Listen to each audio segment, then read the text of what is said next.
Voilà, bonjour à ceux qui nous écoutent aussi en ligne. On veut vraiment vous accueillir. Et on va se réjouir ce matin vraiment dans la présence du Seigneur. Amen.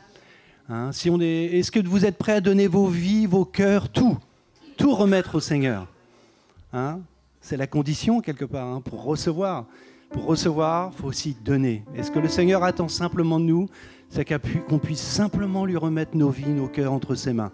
Et que le Seigneur puisse faire l'œuvre qu'il a besoin de faire dans nos vies. Amen. La première chose qu'on va faire ce matin, on va se lever si vous voulez, et on va lui offrir notre louange. Amen. Hein? Offrons vraiment notre louange, que nos cœurs ce matin puissent s'exprimer librement dans sa présence. Hein? Qu'on ne regarde pas à droite, à gauche, devant, derrière, mais que ce matin on ait vraiment les yeux fixés sur Jésus. Hein? Amen. Vous êtes d'accord avec ça, les frères et sœurs? On va ouvrir nos cœurs et puis vraiment offrir nos louanges au Seigneur ce matin. Alléluia. Nous t'adorons, Seigneur. Nous t'accueillons parmi nous ce matin. Nous ouvrons nos cœurs dans ta présence, Jésus. Quelle joie d'être devant toi, Seigneur. Quelle joie d'être dans ta présence, Seigneur. Tu nous as sauvés, Jésus. Tu nous as donné la vie éternelle. Oh, nous t'adorons. Nous t'adorons, Jésus. Tu as changé nos vies. Nous magnifions ton nom. Alléluia. Tu es vivant, Seigneur. Tu es notre force, Jésus.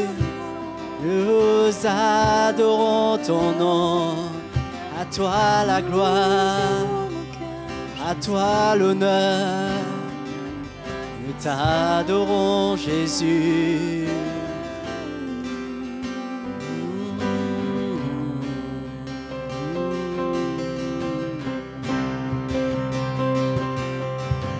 Je sais que tu vis, en 3 jours tu as vaincu la mort. C'est vrai, tu es vivant, tu es vivant. Que tu règnes et tu dis que tu reviens bientôt. Je sais, c'est vrai, toute la terre t'exaltera. Toute la terre t'exaltera.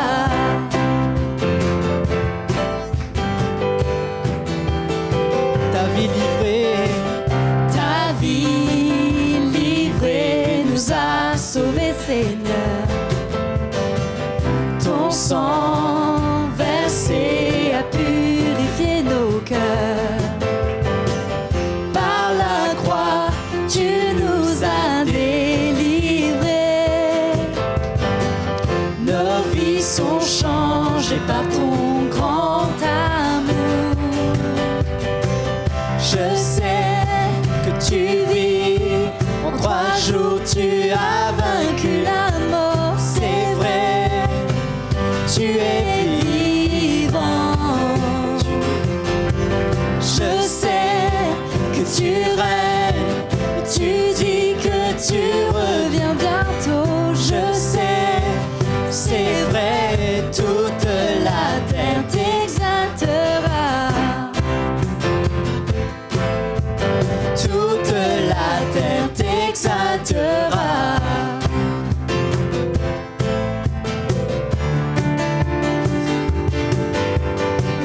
Ta vie livrée nous a sauvés, Seigneur. Ton sang versé a purifié nos cœurs. Par la croix, tu nous as délivrés. Nos vies sont changées par ton grand amour. Je sais que tu vis, en 3 jours tu as vaincu la mort. C'est vrai, tu es vivant. Tu es vivant. Je sais que tu règnes, tu dis que tu reviens bientôt. Je sais, c'est vrai, toute la terre t'exaltera. Toute la terre t'exaltera. Toute la terre t'exaltera. Alléluia. T'exaltons Jésus. Tu es béni Seigneur. Sois béni Jésus. Sois glorifié Seigneur. Merci pour tout ce que tu as fait pour nous. Quelle joie d'être dans ta présence, Seigneur. Alléluia. Je suis heureux de venir l'adorer et lever mes mains, le louer. Je suis heureux de venir l'adorer et lever mes mains et chanter. Je suis heureux, je suis heureuse de venir adorer et lever mes mains et louer. Je suis heureuse de venir adorer et lever mes mains et chanter. Béni soit le nom du Seigneur. Béni soit le nom du Seigneur. Béni soit le nom du Seigneur pour toujours. Je suis heureuse de venir adorer et lever mes mains, les louer. Je suis heureuse de venir l'adorer et lever mes mains et chanter. Je suis heureuse de venir l'adorer et lever mes mains et louer. Je suis heureuse de venir l'adorer et lever mes mains et chanter. Béni soit son nom. Béni soit le nom du Seigneur. Alléluia. Béni soit le nom du Seigneur. Béni soit le nom du Seigneur pour toujours. Béni soit le nom du Seigneur. Béni soit le nom du Seigneur. Béni soit le nom du Seigneur pour toujours. Béni soit le nom du Seigneur. Béni soit le nom du Seigneur. Béni soit le nom du Seigneur pour toujours. Pour toujours. Pour toujours.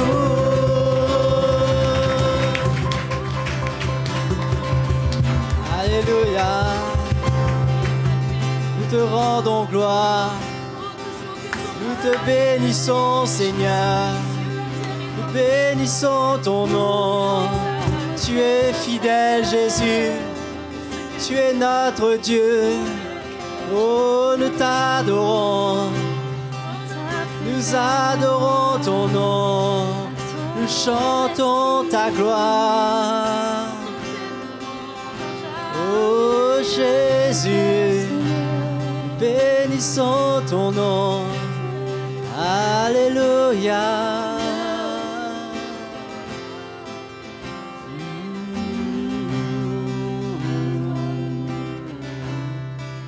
Je chanterai de tout mon cœur les merveilles de mon papa Yahweh. Il m'a ôté des ténèbres, il m'a délivré de tout péché. Mon papa est fidèle, il ne m'abandonne jamais.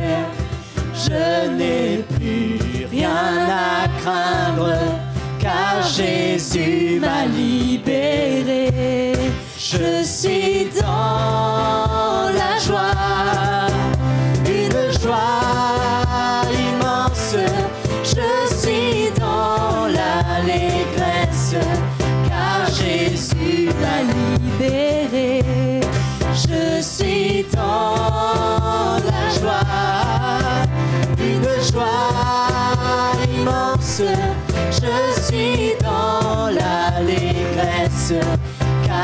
Jésus m'a libéré. Je chanterai de tout mon cœur les merveilles de mon Papa Yahweh. Il m'a ôté des ténèbres, il m'a délivré de tout péché. Mon Papa est fidèle, il ne m'abandonne jamais. Je n'ai plus rien à craindre, car Jésus m'a libéré. Je suis dans la joie, une joie immense. Je suis dans l'allégresse, car Jésus m'a libéré. Je suis dans la joie, une joie immense. Je suis dans l'allégresse, car Jésus m'a libéré. Je chanterai de tout mon cœur les merveilles de mon Papa Yahweh. Il m'a ôté des ténèbres, il m'a délivré de tout péché. Mon Papa est fidèle, il ne m'abandonne jamais. Je n'ai plus rien à craindre, car Jésus m'a libéré. Je suis dans la joie, une joie immense. Je suis dans l'allégresse, car Jésus m'a libéré. Je suis dans la joie, une joie immense. Je suis dans l'allégresse, car Jésus m'a libéré. Car Jésus m'a libéré.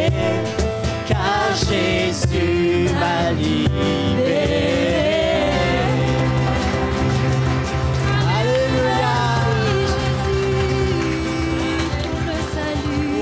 Nous te rendons gloire. On va acclamer encore le Seigneur ce matin. Oh, nous rendons gloire.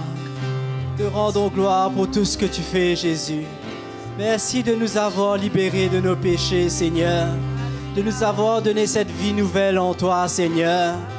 Combien c'est pour toi que nous voulons vivre. C'est pour cela que nous voulons t'adorer ce soir, ce matin. Nous voulons élever nos mains vers toi. Nous voulons élever nos voix pour te glorifier, pour te remercier pour ta fidélité dans nos vies. Chaque jour, tu es là, Seigneur. Chaque jour, tu pourvois, Jésus. Combien nos mots sont trop petits pour te remercier. Tu es merveilleux. Tu es digne de louange, Seigneur.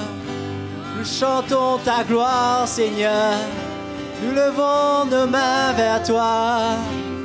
Oh, nous adorons ton nom. Nous magnifions ton nom. Nous élevons ton nom, Jésus. Nous t'adorons.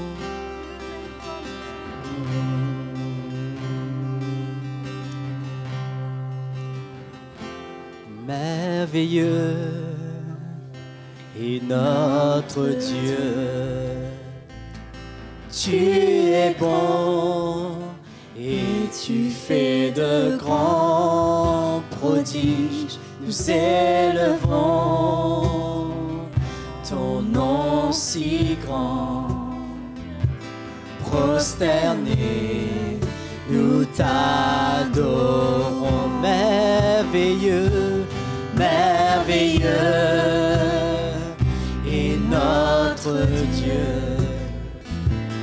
Tu es bon et tu fais de grands prodiges. Nous élevons ton nom si grand.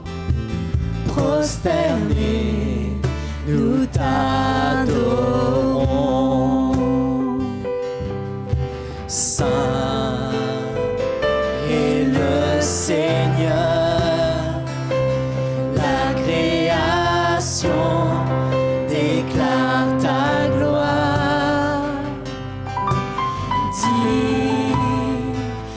d'être loué. Nous adorons ta majesté. Saint est le Seigneur. Saint est le Seigneur. La création déclare ta gloire. Digne d'être loué. Nous adorons ta majesté. Merveilleux est notre Dieu.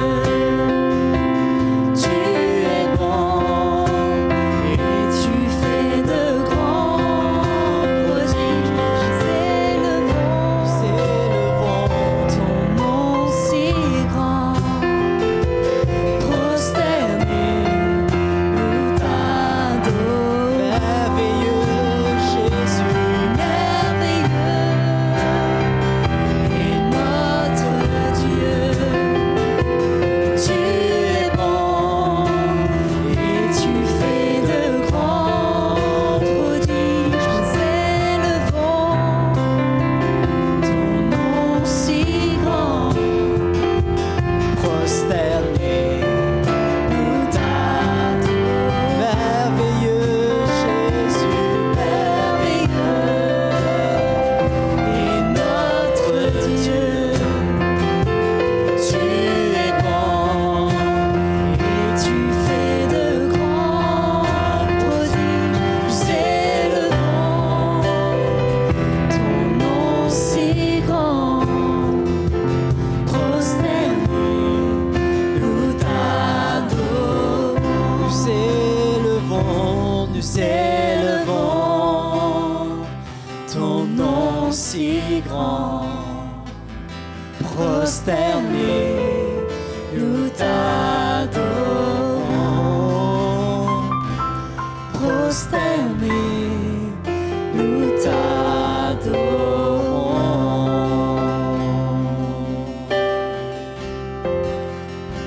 Oh, nous t'adorons.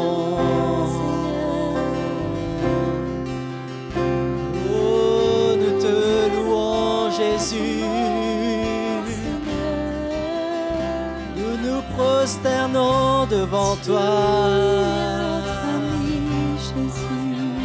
Nous prosternons nos cœurs devant ta face. Tu es le roi des rois. Nous adorons ton nom.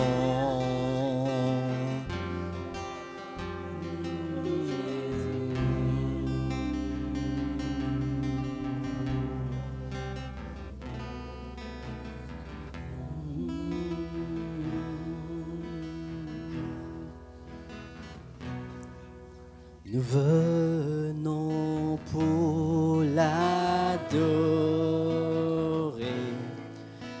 Nous venons pour l'adorer. Nous venons pour l'adorer. Christ le Seigneur. Nous venons pour l'adorer. Nous venons pour l'adorer. Nous venons pour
pour l'adorer.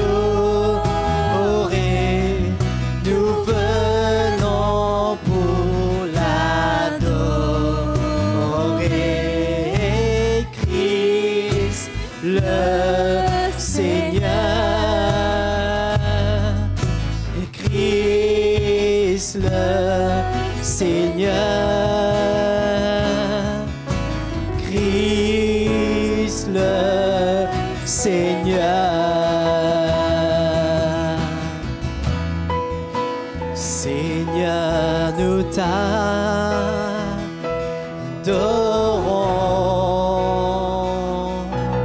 Nous t'adorons. Seigneur, nous t'adorons.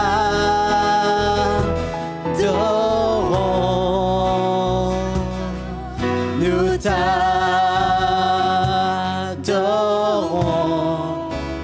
car ton nom est saint, est saint. Seigneur, car ton nom est saint, car ton nom est saint, est saint. Seigneur, nous t'adorons. Seigneur, nous t'adorons.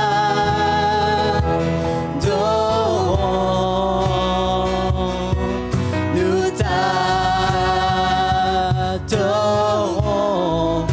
Seigneur, nous t'adorons.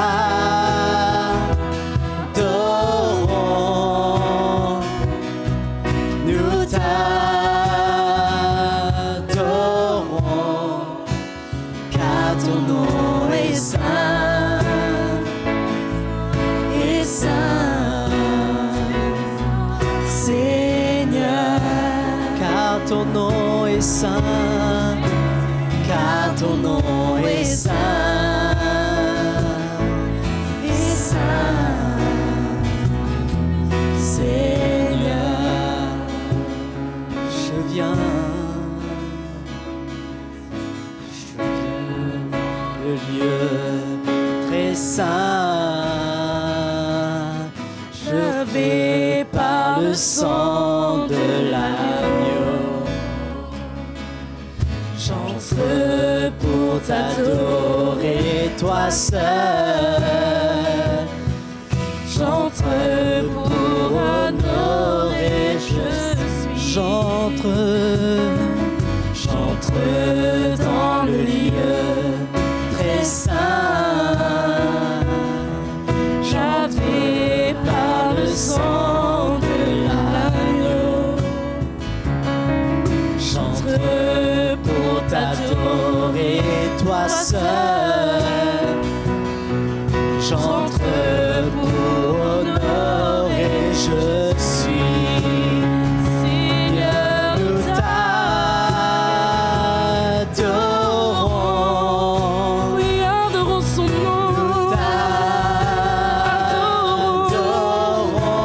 Le nom de Seigneur, nous t'adorons.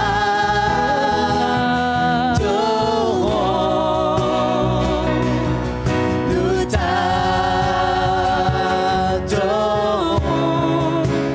car ton nom est saint, est saint. Seigneur, car ton nom est saint, car ton nom est saint, élevé est saint. régnant en majesté, Jésus. Car ton nom est saint, car ton nom est saint. Et Jésus est saint, tu es saint, Seigneur. Ton nom est saint, Jésus. Car ton nom est saint, est saint, Seigneur. Oh, nous t'adorons.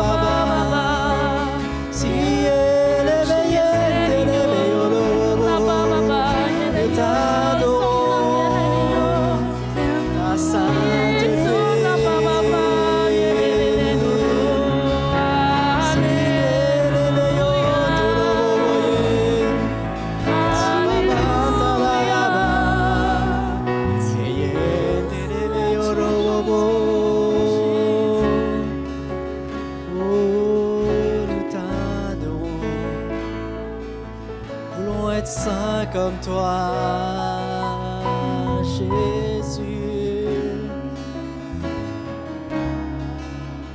Nous te rendons gloire, Jésus, Seigneur.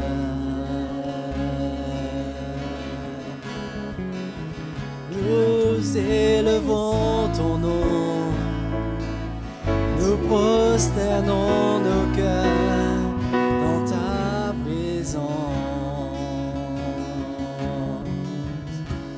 Tu es là, Seigneur.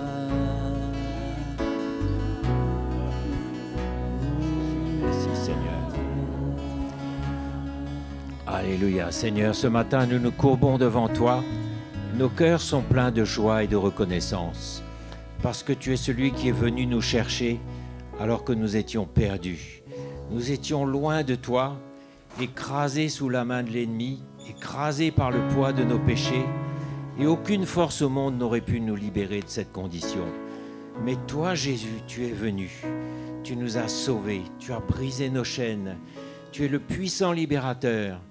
Mes frères et sœurs, ce matin, que nos cœurs se réjouissent, que nous ne regardions pas dans le naturel tout ce qui ne va pas, les fatigues, maladies peut-être, tout ce qui nous chagrine, mais regardons vers celui qui nous a libérés pour l'éternité. Que nos cœurs se réjouissent ce matin. Et il y a beaucoup d'hommes et de femmes que Jésus veut sauver aujourd'hui de par ce monde. Lui seul peut sauver, lui seul peut nous libérer. Mes frères et sœurs, allons louer Jésus, nous réjouir de ce salut qu'il nous offre. Merci Jésus, puissant libérateur, le briseur de chaînes, celui qui nous a aimés, celui qui a donné ta vie pour nous. Jésus, nous élevons nos cœurs vers toi, nous t'adorons Jésus, nous te louons Seigneur, sois élevé, tu es notre force, Seigneur. Nous te rendons gloire, Jésus. Tu es notre justice. Oh, nous adorons, nous t'adorons, Seigneur des Seigneurs. Nous te rendons gloire, éternel, désormais.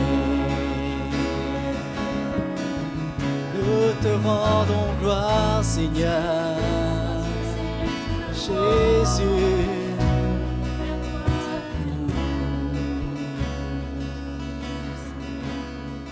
Tu es mon Dieu.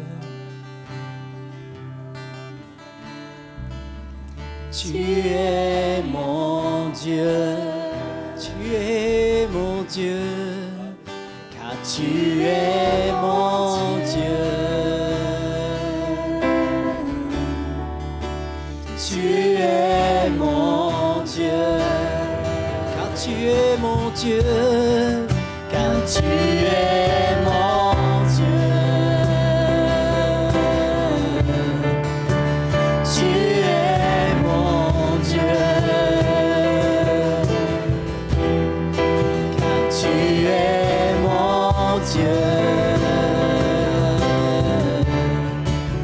Tu es mon Dieu, je veux t'adorer et je veux t'adorer de tout mon cœur, et je veux t'adorer de toute mon âme, et je veux t'adorer de toute ma force.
Seigneur, tu es mon Dieu. Merci Jésus, tu règnes, tu es sur ton trône, tu es dans la gloire.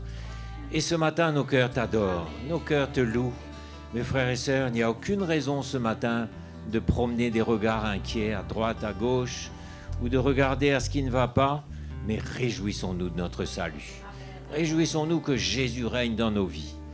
Vous savez, nous sommes des vases de terre. Jusqu'au bout, on aura des afflictions, des difficultés, jusqu'au bout. Mais s'il n'y avait que le salut, on pourrait vraiment se réjouir.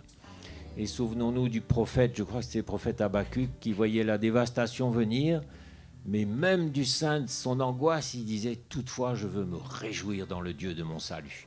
C'était ancré au fond de son cœur. Et nous aussi, ce matin, nos corps sont un peu lourds, on est fatigués à toutes sortes de choses, d'accord, mais Jésus est notre Sauveur. Et on peut se réjouir pour ça. Bienvenue mes frères et sœurs, c'est une grande joie de se retrouver encore ce matin. Voilà, donc hier on a eu une merveilleuse journée, un merveilleux moment d'évangélisation et vraiment, moi je ressentais que c'était conduit. Et je ne sais pas si vous avez entendu le frère Mickey qui partageait et qui me prophétisait, et le Seigneur disait « Je vous envoie ». Le Seigneur nous envoie maintenant. Et c'est important dans la parole de Dieu de comprendre qu'il y a des choses qui sont écrites, mais elles sont écrites pour un temps, pour un moment. Et il y a un moment, il faut ressentir quand c'est le moment. Et l'évangélisation, c'est le moment. Et moi, je ressens que c'est conduit, que c'est le moment où le Seigneur nous envoie. Ça commence humblement, mais vous allez voir que ça va grossir, ça va s'amplifier, ça va prendre beaucoup d'ampleur. Et j'étais agréablement surpris aussi de voir qu'on a rencontré beaucoup de chrétiens. Et des pasteurs, même des gens qui étaient autour de nous, qui profitaient de ce qu'on chantait pour distribuer aussi leurs flyers. Ça rappelle un épisode de la vie de Jésus où un disciple était venu voir Jésus en lui disant « Seigneur, il y a quelqu'un qui a chassé un démon en ton nom, on l'a essayé de l'empêcher, on n'a pas réussi. » Et Jésus leur dit « Mais ne l'empêchez pas, parce que personne ne peut faire un miracle en mon nom et aussitôt après parler mal de moi. » Donc, et Paul aussi, quand il était en prison, disait certains prêchent l'évangile dans de mauvaises dispositions, d'autres dans des bonnes, mais si les gens se convertissent, si la parole de Dieu est annoncée, gloire à Dieu. Le Seigneur fera son tri, nous on fait fidèlement notre part, et j'étais réjoui hier de voir qu'il y avait une liberté, il y avait une présence du Seigneur, il y avait une joie, c'était conduit, c'était porté par la grâce, c'était des merveilleux moments. Et il y aura beaucoup d'autres moments comme ça, je crois. Le Seigneur veut atteindre beaucoup de gens qui souffrent, qui n'en peuvent plus, Mais notre appel à nous, c'est de porter le cœur qui convient pour aller vers ces gens-là. Et on ne peut pas aller vers les gens du monde et leur parler du Seigneur dans n'importe quelle attitude. Avec un cœur rempli, une tête remplie de connaissances, avec beaucoup de notre chair, de notre personnalité, on ne peut pas.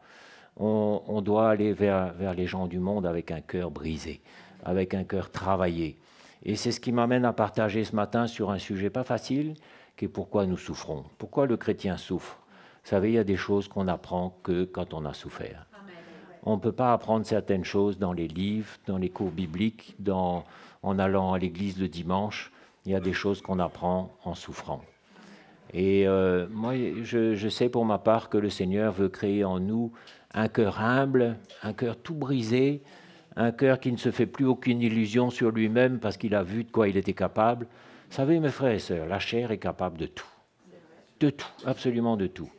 Et le Seigneur permet aussi, pour nous humilier régulièrement, qu'on voit notre chair à l'œuvre, qu'on voit de quoi elle est capable, de quel emportement, de quel découragement, de quels excès.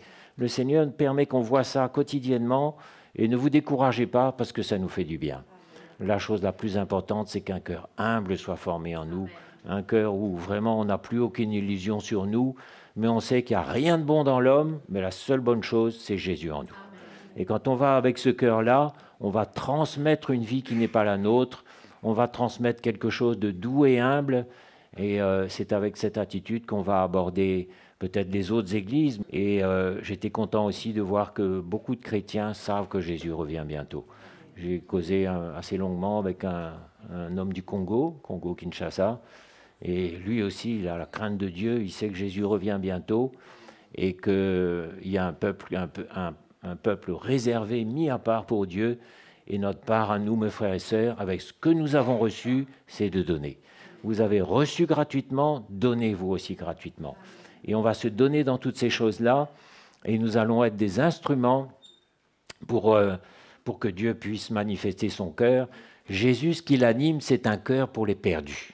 C'est ça qui l'anime. C'est pour ça qu'il est descendu du ciel. Il est venu pour les pécheurs, pour les malades, pour ceux qui étaient perdus. Et ce cœur-là va nous animer, nous aussi, de plus en plus. Et on va voir la misère autour de nous, on va la ressentir, on va voir le cœur de Jésus. Mais pour porter le cœur de Jésus, il faut accepter de souffrir un peu. Et ça, c'est un des aspects de la croix, du message de la croix que nous entendons et que nous vivons. C'est un bout qui n'est pas facile, parce que Jésus nous demande de mourir, de souffrir et de ressusciter. Ça fait pleinement partie de notre appel, et on va partager un petit peu ce matin.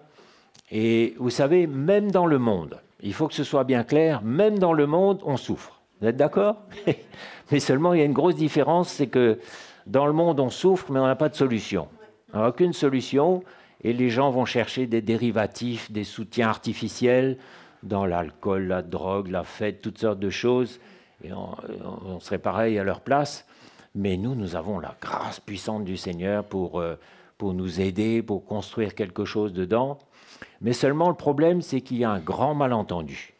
Il y a un malentendu dans le monde chrétien, c'est qu'on s'imagine que maintenant je suis avec le Seigneur, donc je ne vais plus souffrir. Mais c'est répandu ça partout, c'est universel.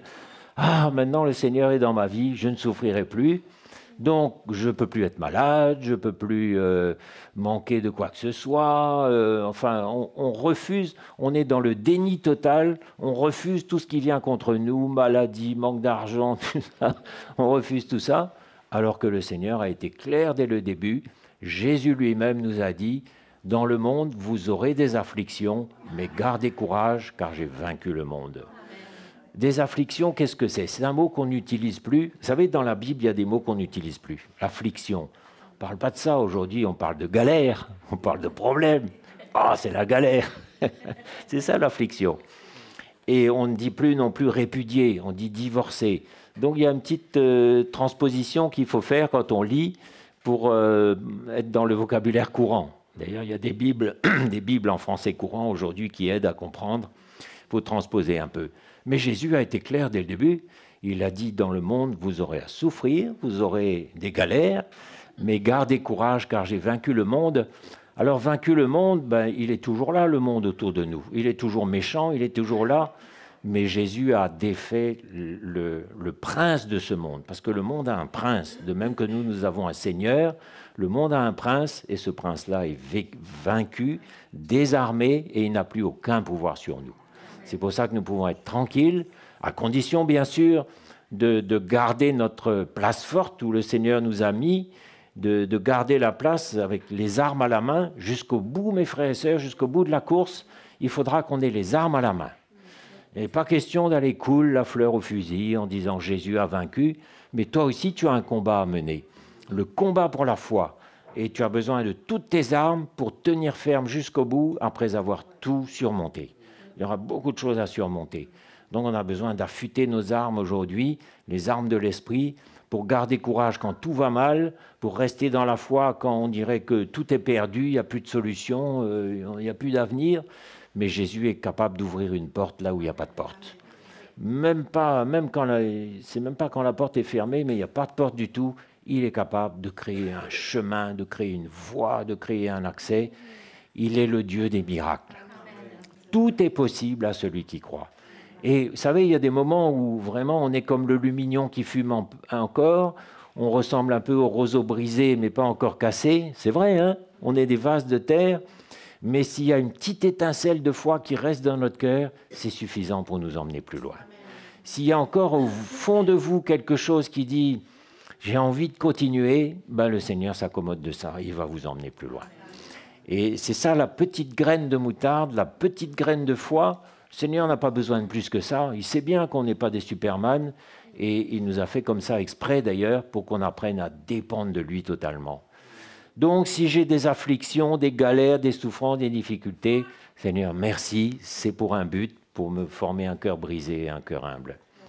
Et je relisais les circonstances dans lesquelles le Seigneur a appelé Paul, qui était Saul de Tarse à l'époque, et le Seigneur dit prophétiquement à Ananias, « Va, car cet homme est un instrument que j'ai choisi pour porter mon nom devant les nations, devant les rois et devant les fils d'Israël, et je lui montrerai tout ce qu'il doit souffrir pour mon nom. » Pas ce qu'il doit expliquer, ce qu'il doit prêcher, ce qu'il doit vivre, ce qu'il doit souffrir pour mon nom. Et pour nous, c'est un peu pareil, mes frères et sœurs. Et je suis sûr que vous serez d'accord que c'est une autre dimension de souffrir pour une cause que de travailler pour une cause. Dans le monde, on travaille pour gagner de l'argent, pour que l'entreprise marche bien, on travaille, mais on ne s'implique pas vraiment personnellement et on ne va pas jusqu'à souffrir pour l'entreprise. Mais l'entreprise du Seigneur, la création du royaume de Dieu, le salut des perdus, toutes ces choses-là, on va souffrir pour ça. Et c'est ça qui en fait toute la valeur. Cette dimension de souffrance où on accepte de surmonter, de souffrir, de pardonner, d'accepter, d'avaler, de continuer quand on n'en peut plus, bref, de souffrir pour l'appel de Dieu, c'est ça qui en fait toute la valeur. S'il n'y a pas cette dimension de souffrance dans laquelle on s'implique, on sera des chrétiens plastiques, des chrétiens, vous savez, comme le petit collier de plastique, là, le petit collier sans valeur, on ressemblera à ça. Mais un chrétien qui a vraiment des racines, qui a vraiment un fondement, il est prêt à souffrir.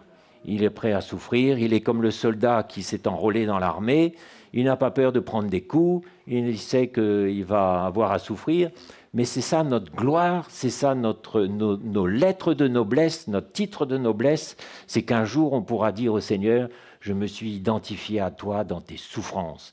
J'ai accepté de souffrir avec toi pour ton royaume, pour ton évangile, et c'est ça qui fera vraiment quelque chose de fort en nous. Donc, des difficultés, il y aura. Hein? Le Seigneur ne va pas les enlever. Et ça nous rappelle aussi cet épisode de Paul, qu'on va prendre la peine de lire, parce qu'un jour, Paul a été malade et il a prié qu'on le guérisse, que Jésus le guérisse. Et Jésus lui a répondu, on va relire quoi 2 Corinthiens 12, verset 7. Alors, c'est très connu, mais vous allez voir combien c'est parlant. Pour que je ne sois pas enflé d'orgueil, 2 Corinthiens 12, verset 7. Pardon, je vous laisse un peu de temps. Pour que je ne sois pas enflé d'orgueil, à cause de l'excellence de ces révélations, il m'a été mis une écharde dans la chair, un ange de Satan pour me souffleter et pour m'empêcher de m'enorgueillir. 3 fois, j'ai prié le Seigneur de l'éloigner de moi, et il m'a dit, ma grâce te suffit, car ma puissance s'accomplit dans la faiblesse. Voilà exactement ce qu'on partage ce matin, voilà où on est. Donc le chrétien est malade, qu'est-ce qu'il fait? Seigneur, guéris-moi. Et qu'est-ce que le Seigneur répond? Ma grâce te suffit. Et c'est ça qu'on a besoin de découvrir, mes frères et sœurs. On n'a pas besoin de... Il ne faut pas qu'on s'acharne à essayer d'éviter les problèmes, les difficultés, les soucis. Ce sera là, ce sera toujours là. Mais il faut qu'on porte nos regards du côté de la grâce puissante du Seigneur. C'est ce que Paul a fait et pendant toute sa vie après, c'est ça qu'il a expérimenté. Il a eu des tribulations, des galères, il a été emprisonné, il a été opposé, il a été critiqué, il a été fouetté, mis en prison. Mais chaque fois, il expérimentait la grâce puissante du Seigneur. Et il savait qu'en souffrant, il s'identifiait aux souffrances de Christ et il savait que ça allait produire quelque chose aussi à travers sa vie. Vous savez, on ne peut pas transmettre une vie intellectuelle qu'on a compris, on connaît les versets, on les a compris et on va encourager avec ça. Mais non, c'est à travers nos souffrances qu'on va transmettre quelque chose. Et vous voyez comment Jésus lui-même, c'est quand il a souffert que c'est de ces souffrances que tout découle. C'est de la croix que découle la grâce, les miracles que nous connaissons, que le plan de Dieu, la rédemption de l'humanité, tout découle des souffrances qu'il a acceptées sur la croix. Ben, nous aussi, quand nous prenons notre croix tous les jours, il y a notre lot de souffrances qui contribue à la construction du royaume de Dieu. Quand on a compris ça, mes frères et sœurs, ça change tout. Ça change la perspective et ça nous réconcilie avec cette idée que, ben oui, il faut qu'on souffre sur cette terre.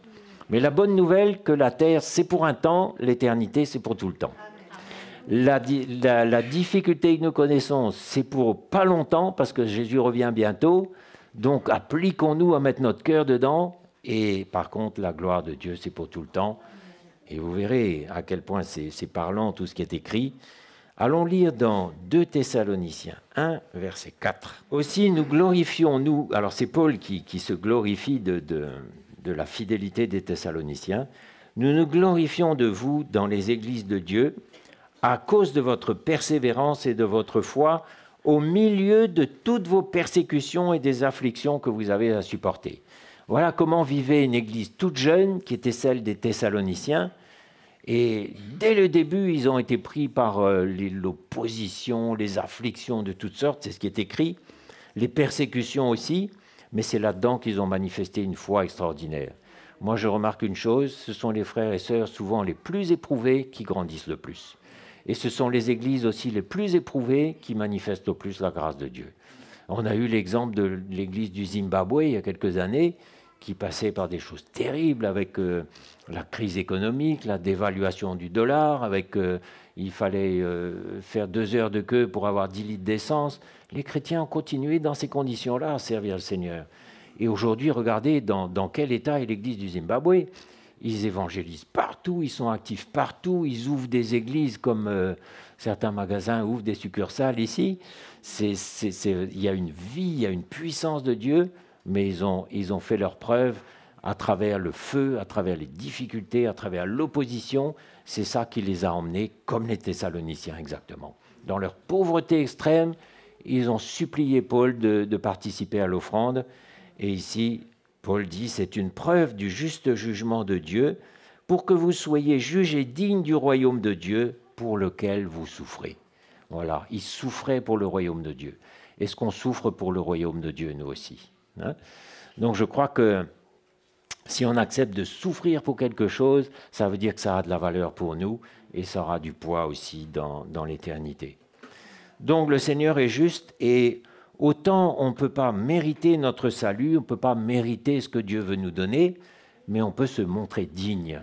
Ça, c'est quelque chose sur quoi je voudrais insister aussi ce matin. Il y a beaucoup d'encouragement à se montrer digne de l'appel du Seigneur.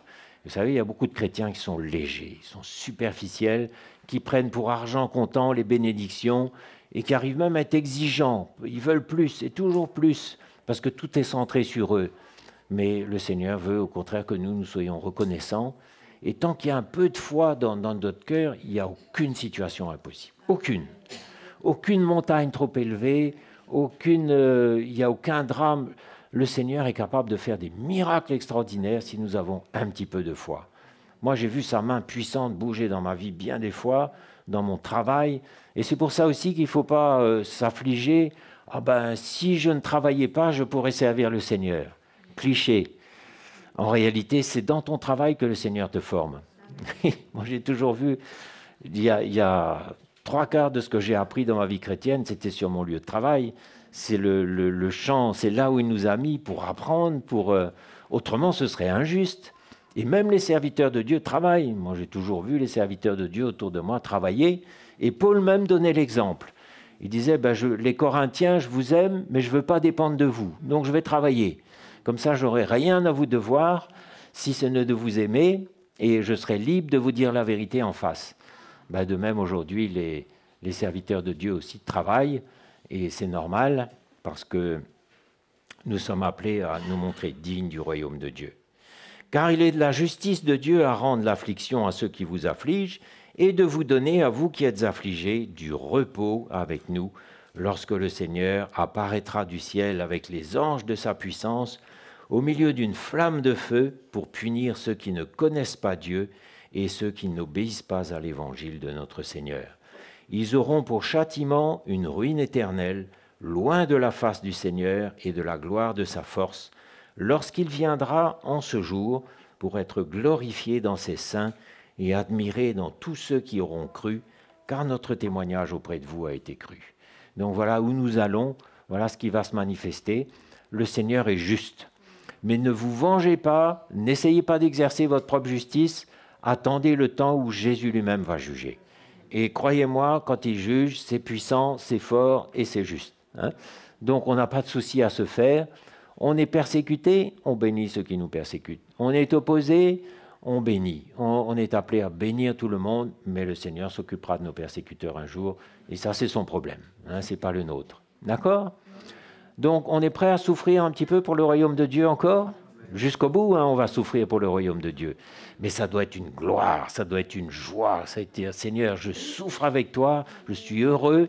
Toi aussi, tu as souffert sur la croix pour moi, alors que je méritais la mort. Moi aussi, je vais souffrir pour tous ceux qui s'opposent, qui ne connaissent pas Dieu et qui s'opposent à l'Évangile. On aurait été comme eux si Jésus n'avait pas manifesté sa grâce. 2 Corinthiens 4, verset 16. On va lire un peu aujourd'hui parce que c'est la parole de Dieu qui est notre diapason, le diapason de la vie chrétienne. C'est pourquoi nous ne perdons pas courage. Et même si notre homme extérieur se détruit, notre homme intérieur se renouvelle de jour en jour. L'homme extérieur se dégrade, c'est vrai. On a toutes sortes, la sœur nous disait tout à l'heure, on a toutes sortes de souffrances, de maladies, enfin certains d'entre nous, on est éprouvés, même quelquefois dans notre psychisme. Mais vous savez, le cerveau de l'homme, c'est quelque chose de très complexe, de très délicat. Il peut facilement être déréglé, mais le Seigneur garde tout ça. Il est dans tout ça, il est là, il est au contrôle.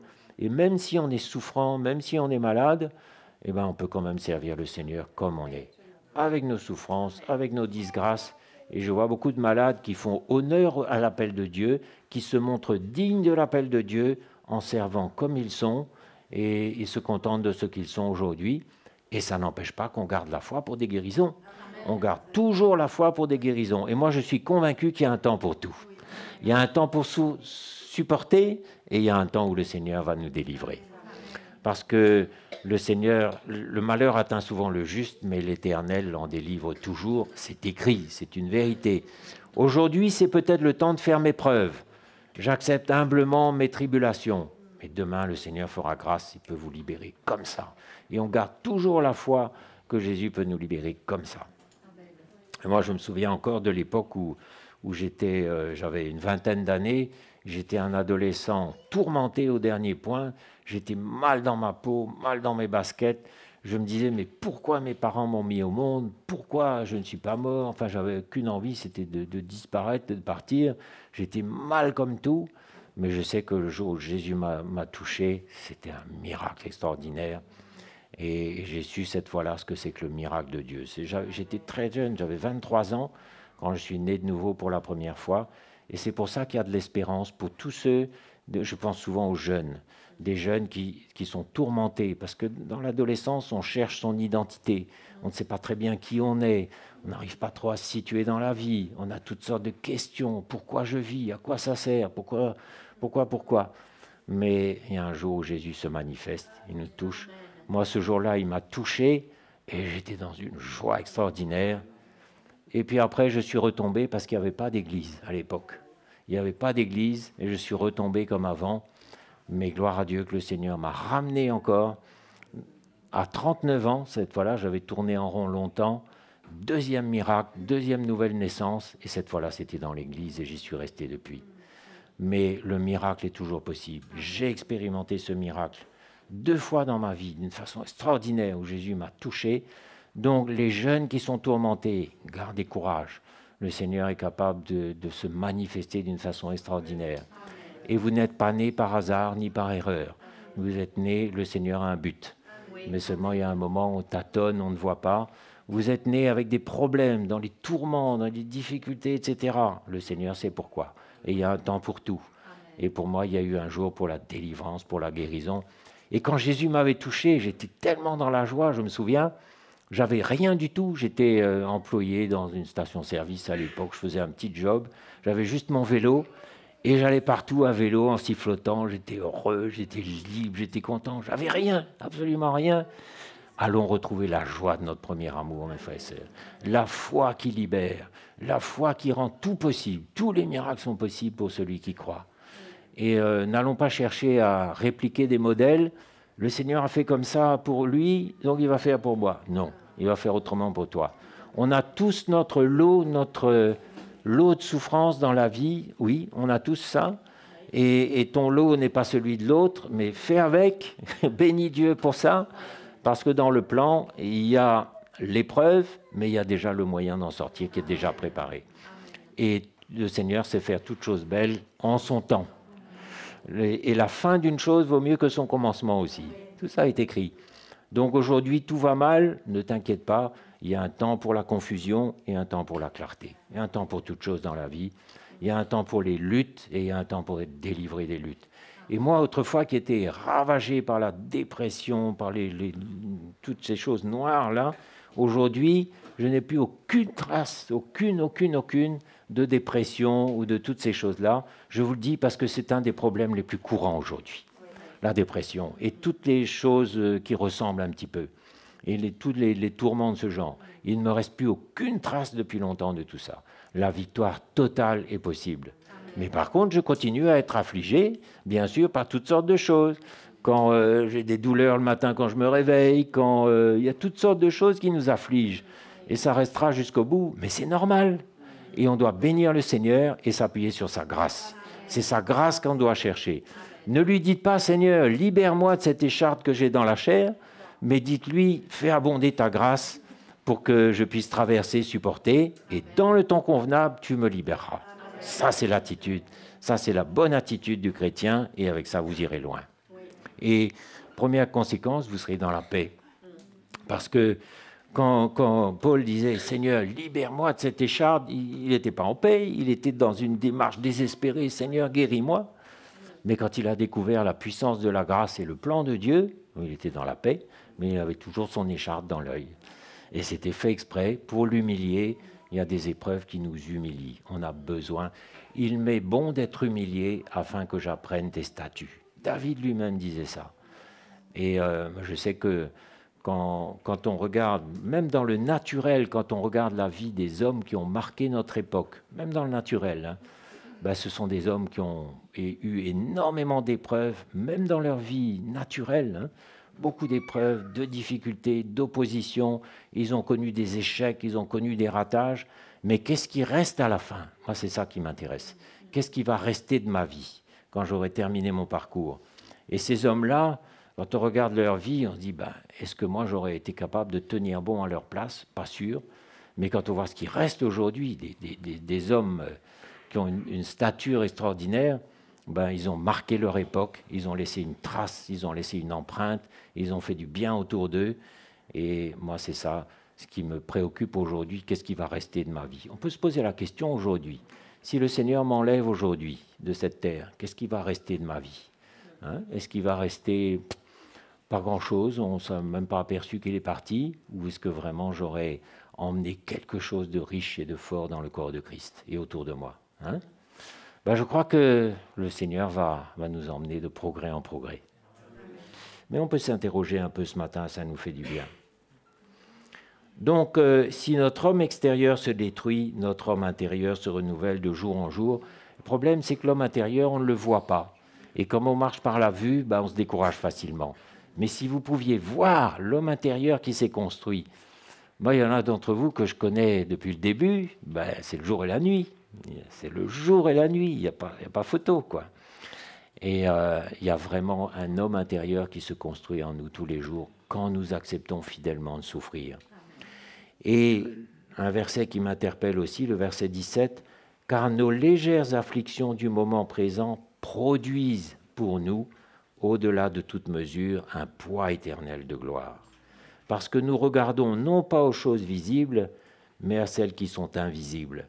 Car les choses visibles sont passagères, mais les invisibles sont éternelles. » Alors le mot important ici, c'est « produisent ». Vous savez, c'est comme quand vous pressez un citron, là, ben, il y a du jus qui sort.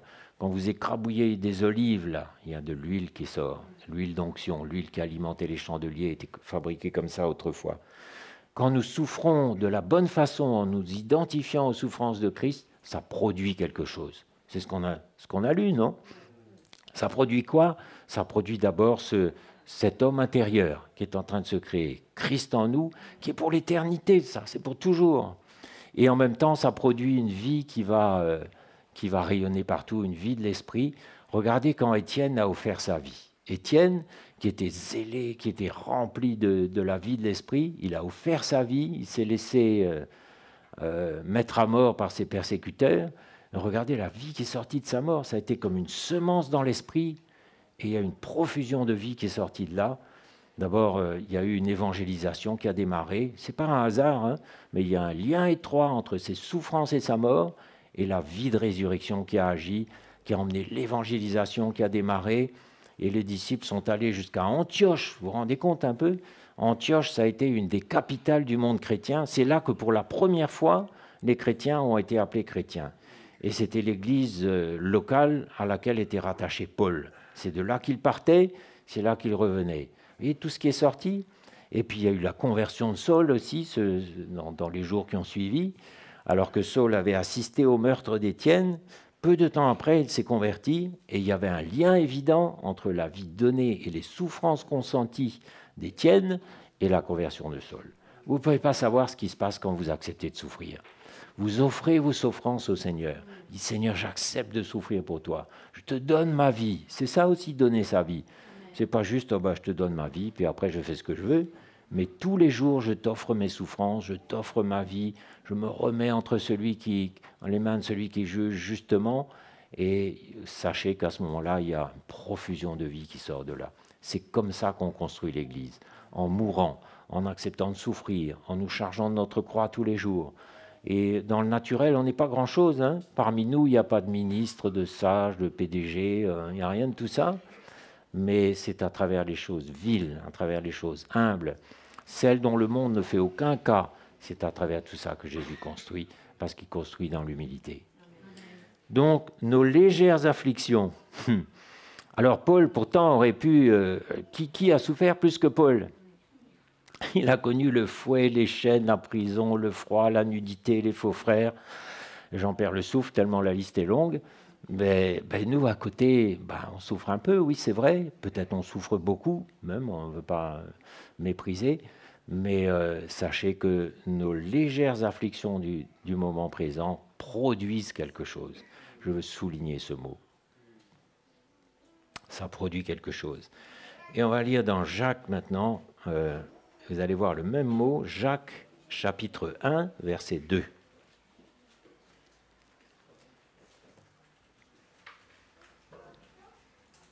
Même langage. Mes frères, regardez comme un sujet de joie complète les diverses épreuves auxquelles vous pouvez être exposés, sachant que l'épreuve de votre foi produit la patience. Voilà, encore une fois, ça produit quelque chose. Mais il faut que la patience accomplisse parfaitement son œuvre, afin que vous soyez parfaits et accomplis sans faillir en rien. Donc, qui se réjouit parfaitement dans ses afflictions aujourd'hui? Bon, il faut être honnête, on ne se réjouit pas toujours, mais apprenons à nous réjouir. Apprenons. Paul, dans la prison, il chantait, il remerciait le Seigneur. Et nous aussi, on a besoin d'apprendre à chanter quand tout va mal. Il y a un sacrifice de louange, il y a un sacrifice de remerciement. Et ça a beaucoup de prix. Sachez que quand un chrétien souffre fidèlement, ça a un grand prix aux yeux de Dieu. Ça a beaucoup de prix. Et il n'est pas indifférent, comme vous pouvez quelquefois l'imaginer quand tout va mal, mais il est attentif, il considère. Et je peux vous assurer que quand un chrétien souffre, ben, ça produit quelque chose et ça construit. C'est comme ça qu'on construit l'Église. Ce n'est pas en faisant des grandes choses, ce n'est pas en étant un super frère, une super sœur, mais c'est en acceptant fidèlement la petite part des souffrances de Christ qui nous est proposée. D'accord ? Donc si je suis un jeune, si je suis un moins jeune, qu'importe, ben, prenons notre part dans les souffrances de Christ et c'est comme ça que nous construirons le corps de Christ. Mais il faut que la patience accomplisse parfaitement son œuvre. Voilà. Donc il faut de la patience parce que la délivrance ne va pas venir tout de suite. 1 Pierre, chapitre 5, verset 10.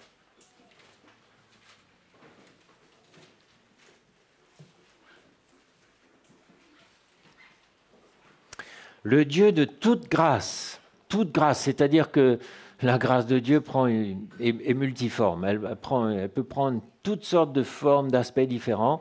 Le Seigneur est capable de répondre à vos besoins qui sont variés, qui sont différents, et il ne fera jamais deux fois la même chose non plus. Il va répondre tantôt d'une manière, tantôt d'une autre, mais il a toujours une grâce à notre disposition, qui vous a appelé en Jésus-Christ à sa gloire éternelle, après que vous aurez souffert un peu de temps, vous perfectionnera lui-même, vous affermira, vous fortifiera et vous rendra inébranlable. Donc ici encore, il est question de souffrir pour un peu de temps. Vous êtes prêts? Et vous savez que le temps est court, ça doit nous encourager. Hein? Vous savez que Jésus revient bientôt? Moi, ça m'a interpellé de voir hier, dans le monde chrétien, tout le monde sait que Jésus revient bientôt. On sait que le temps est court, Jésus revient bientôt, et le peu de temps que nous avons, offrons nos souffrances au Seigneur comme un sacrifice, là, que Dieu va agréer, et ça va construire le royaume de Dieu. Et vous allez voir que beaucoup de gens vont se convertir, parce qu'aujourd'hui, ça commence comme un goutte à goutte, là, mais ça va grossir comme un fleuve, et vous allez voir des gens qui vont se convertir. Quand Élie, vous savez, un jour, Élie était découragé, il fuyait devant Jézabel, mais le Seigneur lui a dit, « Pourquoi te décourages-tu? J'ai encore un faible reste, j'ai encore 7000 hommes qui n'ont pas fléchi le genou devant Baal. Et aujourd'hui encore, selon l'élection de la grâce, il y a un faible reste qui est destiné au salut. » Et ne regardons pas les Occidentaux comme une terre dure, même si c'est la réalité, parce que Jésus a un faible reste aussi dans cette terre dure. Et hier, j'ai vu des gens qui étaient ouverts à l'Évangile, qui croyaient au Seigneur, et ça m'a réjoui. Même un jeune qui avait 15 ans, avec qui j'ai discuté longtemps aussi, 15 ans, mais il aimait le Seigneur, il m'a parlé longuement de son Église, le Dieu de toute grâce. Toutes sortes de grâces sont disponibles pour nous. Il vous perfectionnera, vous affermira, vous fortifiera et vous rendra inébranlable. Donc vous avez la foi que vous serez inébranlable dans les derniers temps. Et il faudra, parce que ça va secouer. Mais quand on est inébranlable, regardez Paul, regardez tous les témoins de la foi, ils ont tenu bon jusqu'au bout. Et quand vous regardez le niveau dans Hébreux 10, c'était quelque chose. Sciés, lapidés, torturés, pourchassés, errant dans les antres et les cavernes de la terre, eux dont le monde n'était pas digne, ils ont tenu jusqu'au bout, ils ont souffert tout ce qui... Comment ils ont réussi à souffrir tout ça? Il y avait une grâce du Seigneur. À chaque situation, sa mesure de grâce. Donc ne soyez pas effrayés de ce qu'il y aura devant, il y aura la provision de grâce qu'il faut. Parce que sur le chemin de la croix, il y a la provision. Mais en dehors de la croix, il n'y a pas de provision. Et vous allez vous retrouver en train de lutter avec vos propres forces, et vous allez être comme un naufragé qui se débat, qui commence à boire la tasse, vous n'y arriverez pas. Mais dans le chemin de la croix, il y a la provision. C'est comme ça qu'Étienne, quand on lit le récit de sa mort, mais c'est ahurissant, on nous dit qu'il s'est endormi. Donc, quelqu'un qui s'endort quand on le lapide, c'est miraculeux, c'est surnaturel. Il voyait déjà la gloire de Dieu, il voyait Jésus assis à la droite de Dieu.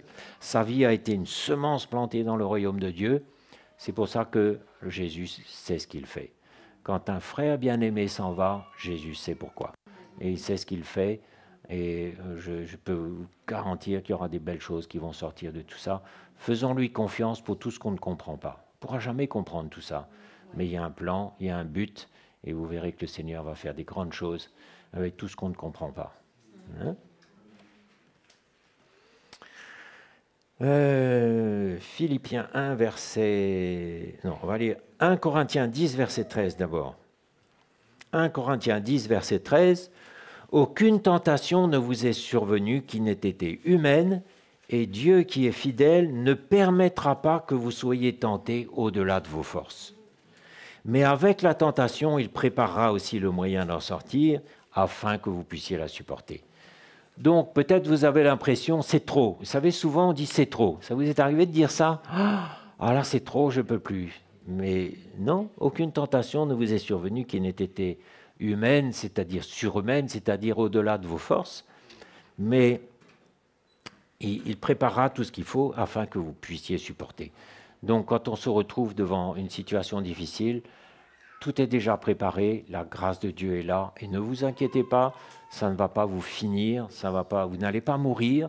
Non, il y a quelque chose qui va mourir en vous. Oui. Vous n'allez pas vous écrouler, mais il y a quelque chose qui va s'écrouler en vous. Oui. Et n'ayez pas peur, parce qu'il y a des choses qui doivent s'écrouler en nous. Il y a des forteresses, il y a des caractères, il y a des tas de choses. On n'imagine pas, il y a des choses qui ont besoin de s'écrouler. Mais ne vous inquiétez pas, parce que vous êtes dans la main du Seigneur. Et votre vie, nul ne pourra la toucher. Personne. Vous n'allez pas mourir. Vous n'allez pas perdre la foi. Vous n'allez faire rien de tout ça. Mais peut-être tout va s'écrouler autour de vous. Laissez s'écrouler ce qui doit s'écrouler. Laissez arriver ce qui doit arriver.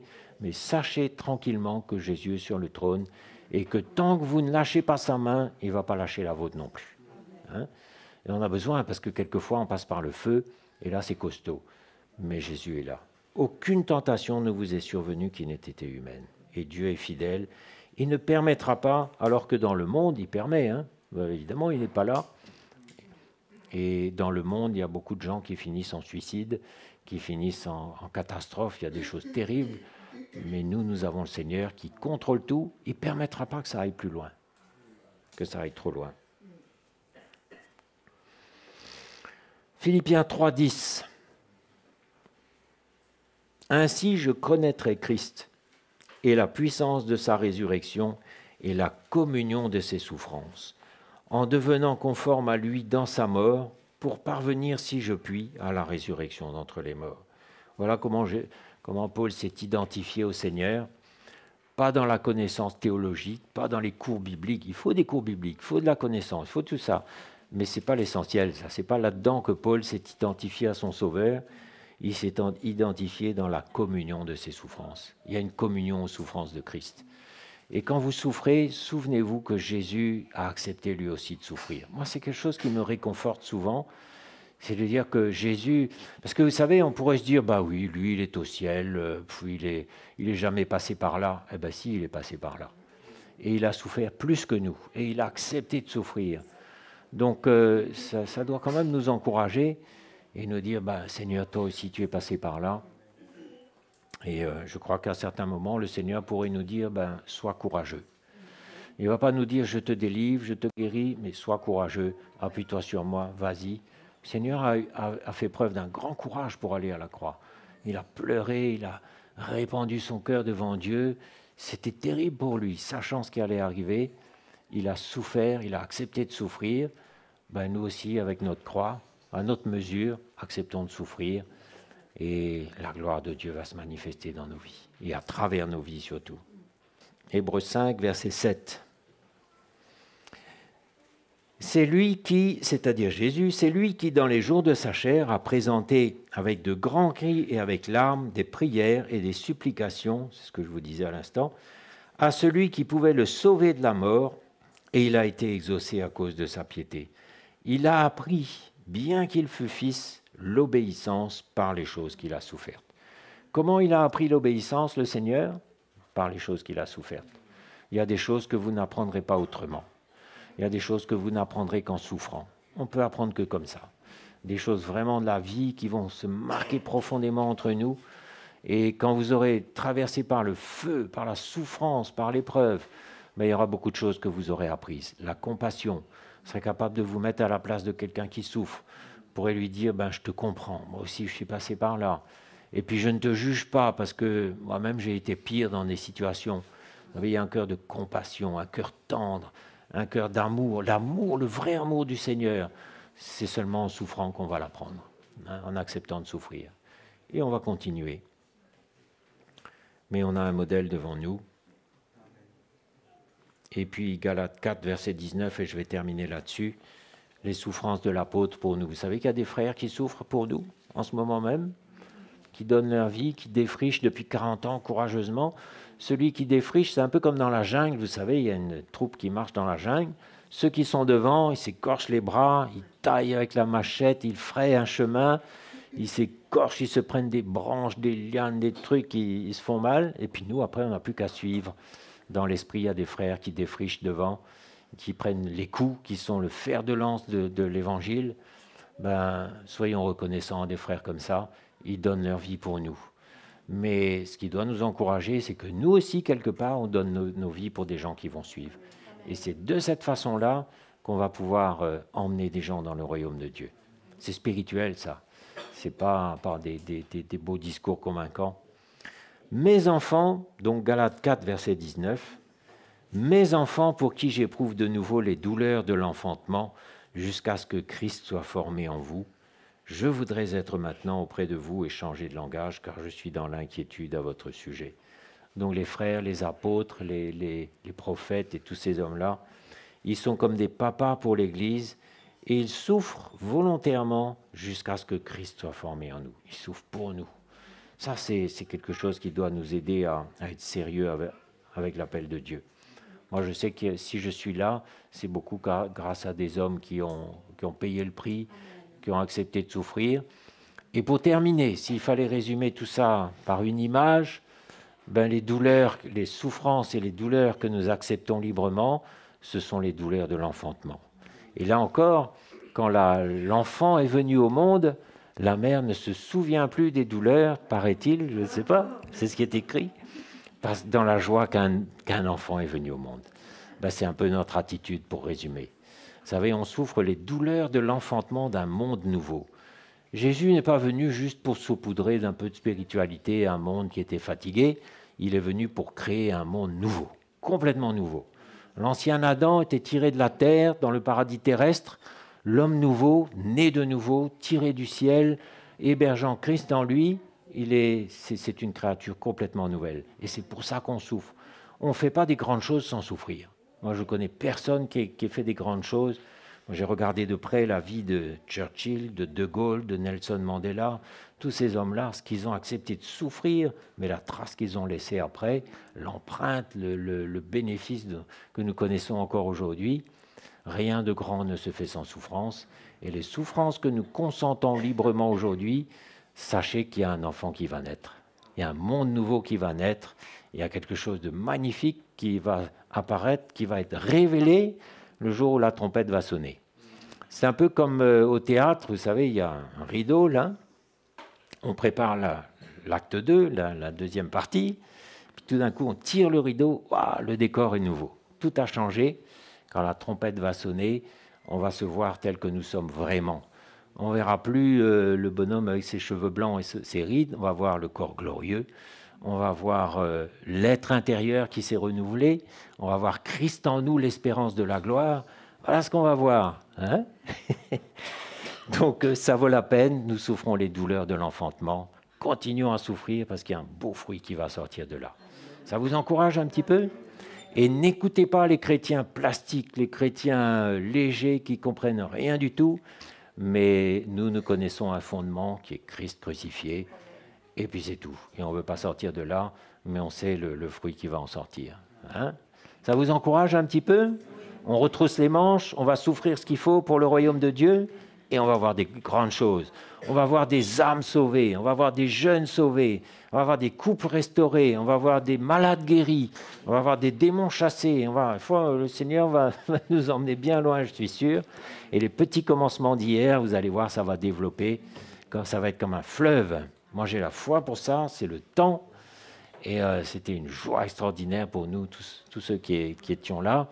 Et il y en a aussi qui n'étaient pas là, mais qui soutenaient à la place où le Seigneur les avait mis, d'autres qui étaient à leur travail. Enfin, chacun est à son poste et on aura une part dedans d'une manière ou d'une autre. On va bénir Jésus, on va se lever, on va le remercier. La parole nous dit qu'il nous a été fait la grâce non seulement de croire, mais aussi de souffrir. C'est une gloire, c'est une grâce, c'est un cadeau. On ne peut pas imaginer le cadeau que c'est. Donc allons faire ça bien, mettre notre cœur dedans et crions au Seigneur ce matin que sa grâce nous aide et qu'on s'appuie sur sa grâce, pas sur nos forces, parce qu'avec nos forces, on n'ira pas loin. Seigneur, merci pour cet évangile de gloire que tu nous as révélé. Merci Jésus pour la part que nous avons chacun aux souffrances de l'enfantement d'un monde nouveau, de l'enfantement de Christ en nous, l'espérance de la gloire. Seigneur, merci pour ce monde nouveau qui est en train de naître sous nos yeux.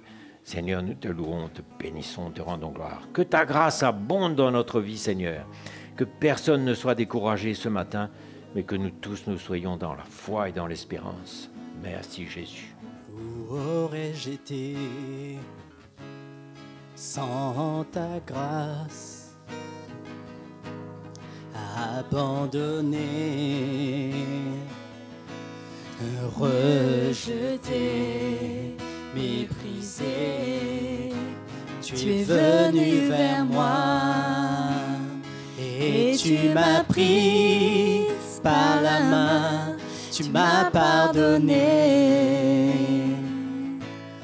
tu m'as lavé, purifié.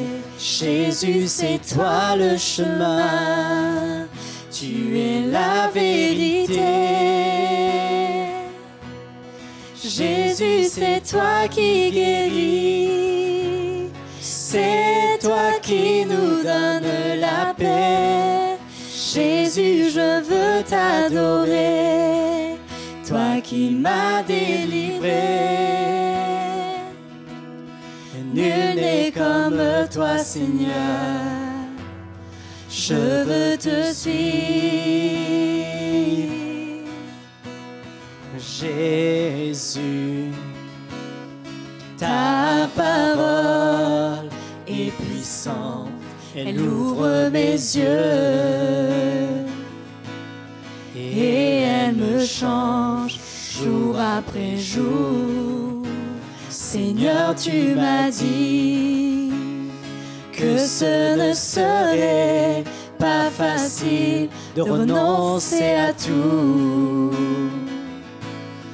pour te ressembler de plus en plus. Jésus, c'est toi le chemin, tu es la vérité.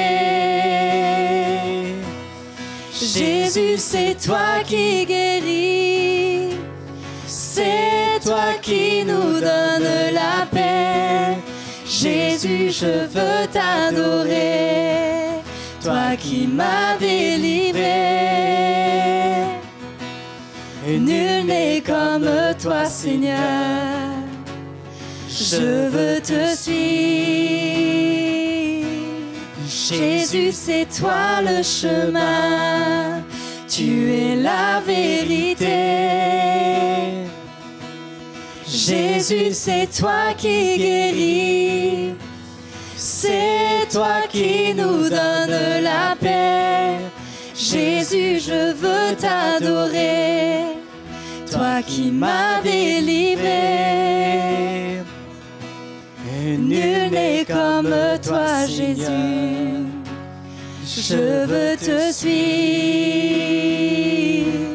Nul n'est comme toi, Seigneur, je veux te suivre.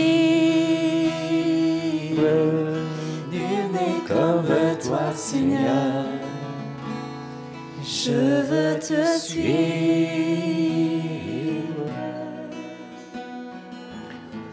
Je suis sûr que ce matin, certains d'entre nous, nous avons réalisé que Il y a encore des combats dans notre cœur. Il y a encore des zones de notre vie où on a du mal à accepter que, bah oui, c'est comme ça, je souffre, je n'en sors pas, je n'en vois pas le bout. Peut-être vous êtes dans le feu, mais je crois que ce matin, le Seigneur veut vous donner du courage. Il veut vous visiter, il veut répandre une grâce puissante dans votre cœur afin que vous puissiez la supporter. Comme il est écrit, comme nous avons lu ce matin, qu'avec l'épreuve, il vous donne le moyen de la surmonter. Parce que rien n'est survenu qui soit surhumain, qui soit trop dur, trop fort, mais il y a juste besoin d'une grâce, besoin d'un peu de foi. Et ce matin, s'il y a de la lutte dans votre cœur, si vous êtes inquiet, angoissé, paniqué même peut-être, venez ici devant. Moi, je crois vraiment que Jésus est capable de vous visiter et vous donner de la foi, de vous donner la paix, afin que vous puissiez traverser cette épreuve victorieusement et un jour voir la délivrance que Jésus va vous accorder, parce que chaque fois qu'il y a de la foi, il y a une victoire.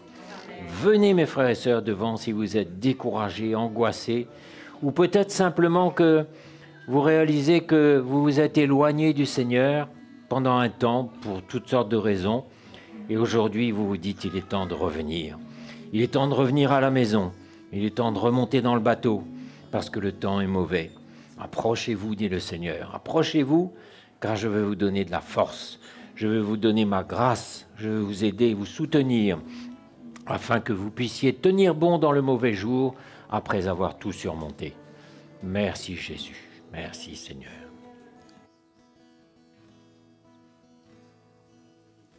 Je bénis mon Dieu chaque jour. J'ai mis en lui ma confiance.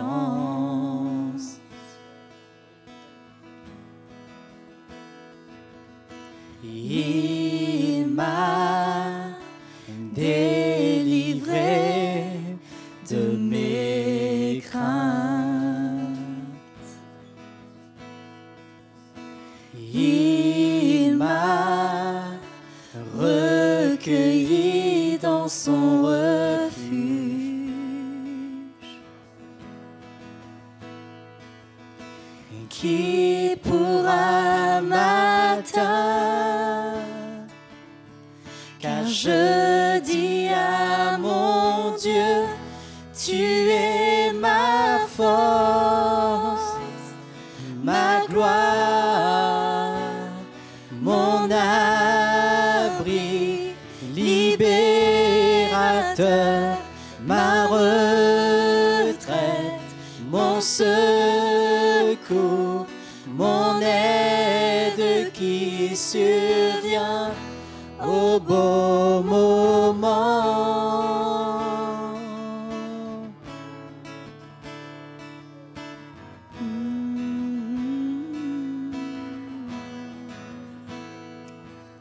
Je bénis mon Dieu chaque jour. J'ai mis en lui ma confiance.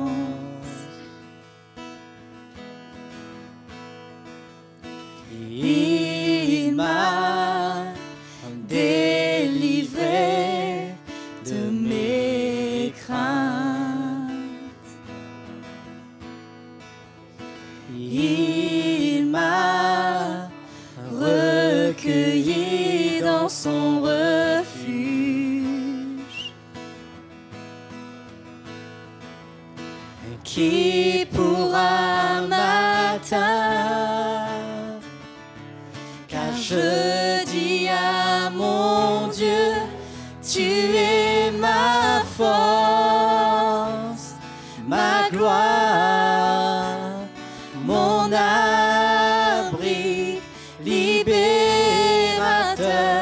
ma retraite, mon secours, mon aide qui survient. Tu es ma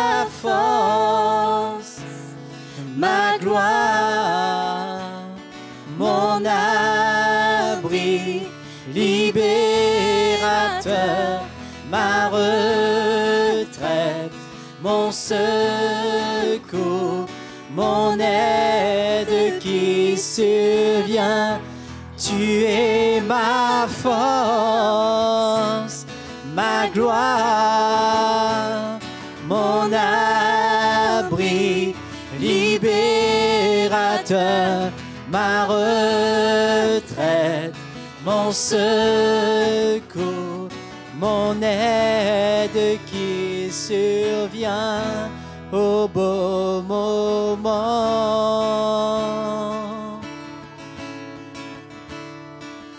Mon aide qui survient au bon moment.